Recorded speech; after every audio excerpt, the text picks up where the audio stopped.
لا خو پرتم د زمانې چاره نه وړی نه دی، لا د وطنه په شګلینه ځمکه سا اخلم.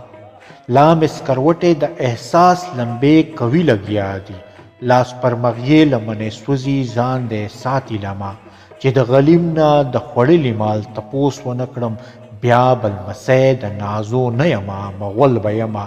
که مې پرې کړی لاس په ولو کې رانه ور ترېنه، بیا مې راوتړه په شنالو پټه پښې او زنې. دوی هتلوسه خپل وس وکړلو خو بیل یې نه کړو، لا خو قوت د پښتانه شونډه په شونډه پروت دی، چې دا اوده احساس راویښ او غونې غونې نه کړم.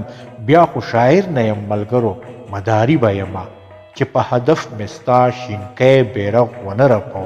بیا مې کتاب د شاعرۍ په اباسین له وکړه، که د همت مناره چاره نه په زور لاندې کړه، لکه هندو مې د وطن ترخو کې وسوځوی.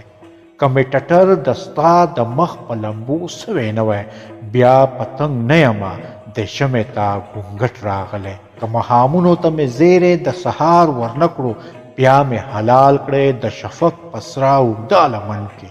که مې خولې او وینې ګډې په دې ننګ تویې شوې، بیا مې لقب د بابا حق دی سترګې مه پټوئ. بیا مې لقب د بابا حق دی سترګې مه پټوئ، سترګې مه پټوئ.